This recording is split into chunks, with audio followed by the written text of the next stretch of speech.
Welcome to a place where hope once thrived, but darkness now reigns. In the hospital that no one could keep, we uncover the haunting secrets of a facility abandoned by time and plagued by its past. Are you ready to step inside? I guess I should clarify a few things. I work in the OR with my mom at a small Catholic-owned hospital in Utah. Over the years, our hospital has been bought out by several companies, and every single time, the company that buys us goes bankrupt. At first, it was kind of funny, but after the last buyout, we grew tired of the endless lawsuit junk mail from lawyers trying to get us the money we deserved. Whatever. I'm still paid hourly, and so is everyone else. They can take it up with the doctors. God knows they were pissed. But that's not even the weirdest part about my job.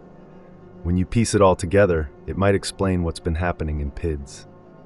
It's like the hospital is cursed, temporarily tamed by the Catholic organization that owns it. Despite all that, I've always loved my job. I'm a CNA, or an orderly as they call us. I clean, move beds, fill fluid warmers, take out garbage, handle sharps and instrument pans, and turn over rooms. I'm the OR's everything person. Things took a turn when we got the O-arm, a massive X-ray device. Radiology couldn't keep it because of its size, and our managers told us not to move it around or risk breaking it. The thing cost $1.3 million, and none of us wanted to be responsible for damaging it. Naturally, we parked it in our largest operating room, OR5. But this created another problem. We had nowhere to put the Jackson table, our main operating table for complex spine surgeries. The O-arm was so enormous that it pushed everything in OR5 out the door. When we brought this up to our managers, their solution was simple. Just store everything in PEDS for now. PEDS, short for the pediatric wing, is located in our abandoned COVID-19 isolation wing. It's a long way from the OR, and as a 4'11", 19-year-old girl, I wasn't about to move thousands of pounds of equipment down there on my own. So, they paired me with Mac, a nurse known for being the muscle of our department. That day, I was already exhausted and sleep-deprived, and it was barely 7 a.m. when our managers sent us on this task. Mac was grumpy, as usual, so I suggested we grab coffee from the hospital cafe to fuel up. He huffed, but reluctantly agreed. Mac and I don't have the best relationship. Before I started dating my current boyfriend, I had a bit of a crush on him. Mac is divorced with 2 kids, and we used to talk a lot. He became like my therapist. Then I fell in love with him. Of course, that freaked him out. For one, my mom is his best friend. And 2, he's 23 years older than me. While Mac had a reputation as a bit of a womanizer, cradle snatching wasn't his style, so he told my mom. Cue 4 months of awkward silence and bitter small talk. I wasn't bitter, but he expected me to be, so he became hostile. Every time I asked for help, it was met with attitude. Every question was answered with sarcasm. Mac went from someone I adored to someone I hated. Then he went from someone I hated to someone I feared with my life. As we sipped our coffee, he remarked, "That's not even real coffee. You drink straight sugar. You know how many calories that is?" I couldn't care less about the calories, old man. It's couldn't care less. You couldn't care less. Why are you so mean to me? I'm correcting you. Can I not do that? Correct this, I said, flipping him off. I'll break that damn finger off. Quit that, he said sternly, and I immediately shut down. And I'm not mean to you. You know why things are like this now. I rolled my eyes. I'm dating Jackie. Get over yourself, I said, taking another sip of my coffee. Sure, but you were still making moves on me. Mary, have you not once considered taking responsibility for that? You could have gotten me in a world of trouble, and I still haven't gotten a direct apology. It's not like this is just magically over because you moved on. He looked down at me, and I felt my face burn with embarrassment. I'm terrible at apologies. Yeah, but you didn't. You ran to my mommy like a little bitch, I said, my embarrassment swallowing me whole. I could tell Mac wanted to snap back, but he held his composure. We were still in our baby blue scrubs, and there were patients around. We'll talk about this another time, and don't call me a bitch. You have no idea how much stress you caused me, he said, tossing his empty cup of black coffee into the trash.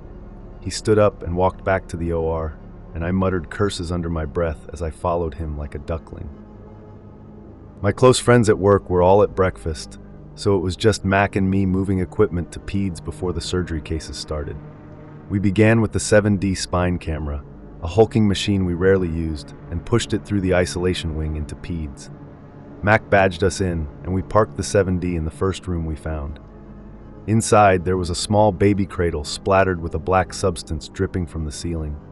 The room reeked of cleaning chemicals. Gross. "We should put in a work order for that," Max said, handing me his badge and looking up at the ceiling, his almond-shaped eyes wide. "Yeah, maybe find a place further down in PEDS to park the 7D while I go grab the Jackson table. I can handle it on my own, but I'll need help with some of the tele stuff," I replied. "Okay, sounds fine," Max said, unplugging the 7D and pulling it away from the wall. This place gives me the heebie-jeebies." I nodded in agreement and backed out of the room, my chest tightening with unease. The pediatric wing was dark, with flickering lights and a mildewy smell.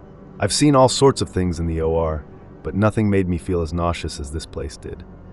Just before I scanned Mac's badge to exit PEDS, I heard 3 distinct voices. I froze, holding my breath to listen. A female toddler said, "Mommy, I want water." A baby began to fuss and cry, and a young boy repeated, "You're not my dad. You're not my dad. You're not my dad." I turned around, only to see Mac's silhouette pulling the 7D down the dusty hallway. His familiar smoker's cough echoed in the distance, which gave me some relief. I hated the guy, but he was a familiar presence in a place that filled me with absolute terror. The lock clicked, and the doors slowly opened when I badged out, letting me into the safety of the rest of the hospital. The isolation wing was abandoned, but not nearly as unsettling as PEDS. I hurried back to the OR with Mac's badge to retrieve the Jackson table when I ran into my coworker Diane. "Hey, are you still on breakfast?" I asked her. "No, what's up?" "I need help moving the Jackson table to PEDS. It's big, and I told Mac I could do it myself, but it's kind of a pain in the ass alone." Diane agreed to help, and we entered OR 5, putting on our masks as our peers began opening sterile supplies. "We're a bit behind, sorry," I said as we pulled the table out. The tech in the room just laughed and brushed us off. We moved the table into the hallway, and that's when I started to smell burning. I asked Diane if she smelled it too, but she said no. She asked if I was smelling burnt toast, but it was more like burnt bacon. We stopped to investigate, but concluded her nose was probably stuffy, and I was likely smelling something from the cafeteria. "And they double the price of our lunch for what? Just to burn the damn food?" "Please," Diane said as we arrived at PEDS. "Right? Hey, I have to use Mac's badge. That's how long it's been since we've used this place." Funny how that is. We're $8 million in the hole, yet we can afford to have millions of dollars of equipment sitting here collecting dust. And an entire abandoned wing to boot, Diane said as I pressed Mac's badge to the scanner. It didn't work. I tried again. Nothing. "Huh, I swear it worked earlier," I said. "Let me try. I've been here for 5 years, Diane said, scanning her badge. It didn't work either. "Shoot, we'll have to ask the bosses for one of their badges," I said. "Well, I have to start setting up my room. Mac's already in there, so good luck," Diane said, waving as she headed back to the OR. I pulled out my phone, thinking about taking a video of the wing to send to my boyfriend, who loves weird, abandoned liminal spaces, when I heard loud, aggressive pounding on the double doors to PEDS. The wing was completely dark from where I stood, but the pounding startled me so much that I couldn't bring myself to approach the doors. When the pounding stopped, I crept closer. "Mac? Mac? Are you in there?" I called. The pounding resumed, harder and faster, as if it could break the door down. I bolted out of isolation and back to the OR to get my boss. When I arrived, trembling and sweating, I knocked on my boss's door. She opened it, saw my state, and I quickly explained the situation. "Mac's stuck in PEDS. He gave me his badge, but I can't get back in. I need your badge," I stammered. "Here, take mine. I'm sure it'll work," she said, handing it to me. I hesitated, unable to explain the dread I felt in PEDS, but I had to go back, if not for my job, then for Mac. I swallowed my fear and returned to isolation, standing in front of the PEDS doors. I told myself I was being paranoid. Mac was fine, but when I got back, the pounding had stopped and one light was on inside. Then the rest flickered on. I figured Mac had found his way around, so I badged in and the door unlocked. "Mac? Hey, I need help out here, Mac!" I called, announcing my presence like a white girl in a horror movie. I didn't see or hear him, but the smell of oxidized blood filled the air, common in the OR but not in peds. It made me even more nauseous. I searched room after room, growing more paranoid, until I exited the final room and ran face first into Mac. I shrieked, looking up at him as he stared blankly at me. "Oh my God, you gave me a heart attack," I said, punching him. He didn't defend himself, just let me hit him. My fist landed on his arm like hitting a sack of potatoes. It felt wrong, but I brushed it off as paranoia and guilt. "I'm sorry, okay? I'm sorry about everything, flirting with you, telling my mom, hitting you. Can we just go back to normal? Can we be friends again?" I begged, tears streaming down my face. Mac continued to stare at me, then smiled. "You are, my friend," he wheezed. "We can go back to normal." His words were choked and his smile was unnaturally wide. His eyes pierced through me, making it hard to look at him for too long. "Okay, sorry I'm such a weenie," I said, wrapping my arms around him. "Weenie," he repeated, his voice clearer. "Hey, don't call me a weenie," I laughed nervously. "Ha!" he repeated, his smile fading when I asked him to stop. The smell of oxidized blood followed us as we moved the Jackson table into another room. The unease in peds didn't bother me as much with Mac there, but when I tried to approach the room where we'd left the 7D, he grabbed my arm and pulled me away without a word. Over the next few days, Mac acted strangely. He didn't talk much, just observed and nodded. His laugh returned, and he seemed like himself again, until someone found his body in peds. The corpse was weeks old, bloated and charred, with Mac's face burned off. The only identifying feature was a sparrow tattoo on his side, something only I knew about from stalking his Instagram.